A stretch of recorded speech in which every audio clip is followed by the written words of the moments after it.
Indie developers are falling left, right, center, and sometimes upside down. Let's chat about the comments below, but first, my opinion. I'm Tarmack, and this is Feature Creep.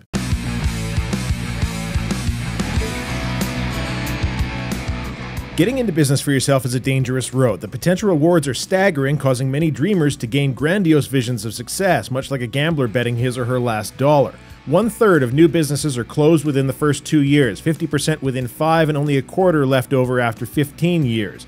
Those numbers aren't based entirely on companies closing due to overt bankruptcy, but rather a self-defined measure of failure where the owner doesn't feel that their dream was successful enough to devote those endless hours that any entrepreneur has to put in. And many of those businesses that should have closed down remain in a state some refer to as the walking dead, a company sustained only by the owner's own savings and not its success. Around 75% of these new businesses are founded by first-time owners, and while I don't have exact stats to directly match the game industry itself, the logical extension of average isn't a hard leap to make. There was an article on Gamasutra recently by Daniel West about a little game that he made called Airscape, one that I actually had reviewed and scored very highly. It's a puzzle platformer with a cute art style and a reasonably unique gravity mechanic that apparently sold around 150 copies despite winning numerous awards. In fact, it had a Let's Play video from YouTuber Jacksepticeye that garnered 521,000 views and according to the developer was responsible for about 20 sales. That same video has now broken 1 million views, so clearly those viewers are watching because of the personality, not the game. That article, combined with a number of news outlets finally doing stories on the title only because of the failure stated within, YouTubers and whatnot talking about it, jumped the sales of the game from 150 to around 1,000 as of the date of this video. Tangentially related and earlier in history, Scott Brody, a developer with experience on over 20 Xbox Live Arcade titles, struck out on his own for a game called Hero Generations a few years back, and his advice mirrored the rest of business in general. Most businesses fail, and most of those failures happen to first-time business owners. Scott's advice was for developers to have enough runway to fail at least once. Steamspy has proven to be a reasonably accurate barometer for game sales and concurrent players. They've got about 3,100 indie games listed, with about 1,250 having sold less than 10,000 copies, with most of those games selling a lot less than 10,000. Average indie game price at $10 means that 10,000 copies sold gets you a gross revenue of $100,000. Which is $70,000 after Steam takes their 30% cut.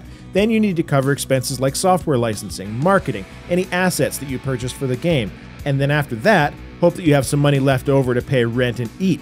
A lot of these games take 6 months to a few years to create, and even small games will often have a team of 2 or 3 developers, and yet people have this vision that they will be the next Braid, selling in the area of 1.2 million copies of their game. None of that takes into account the idea of genre market size or any other number of factors. The indie market on Steam is a very, very dangerous place. I'd be willing to hazard an educated guess that even 10,000 sales isn't enough to sustain most little developers, let alone provide enough money to allow them to start working on the next game.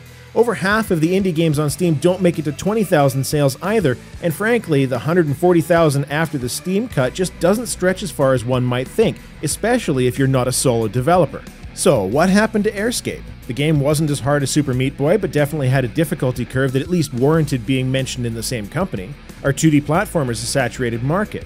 Oddly, I don't think either of those is the truth of the matter. In my view, having played Airscape and really enjoyed it, I think it comes down to the market size of people who really enjoy platformers, especially indie platformers. I'm going to throw some numbers at you, so bear with me, this wraps up really nicely. There are supposed to be over 125 million active Steam accounts, so that's your target market, right? Well, not exactly.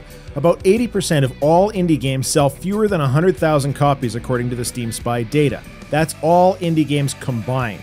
Of the 583 games on Steam with the platformer tag, half have fewer than 41,000 owners and half have more. Of course, that includes games like Portal, Mirror's Edge, Tomb Raider, things like that. Putting all of these numbers together doesn't paint a very good picture of the 2D platformer indie market on Steam. I'd be surprised if there was more than 100,000 core players of those 125 million Steam accounts that actually want 2D platformers. For up-and-coming indie studios, it's been known for a while that Steam is not the magic bullet that it once was. Getting a game listed on Steam is easy these days, as the various Unity Store asset packs being sold as full titles can attest.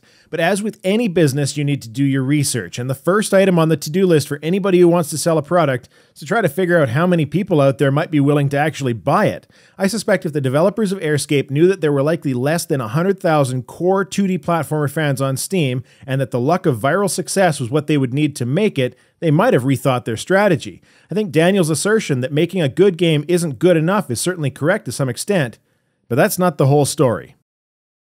What are your go-to genres for video games? Personally, I've always had a soft spot for platformers ever since the nightmare-inducing Simon's Quest on the original Nintendo.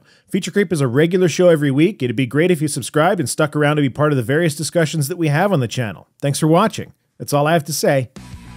Tarmack out.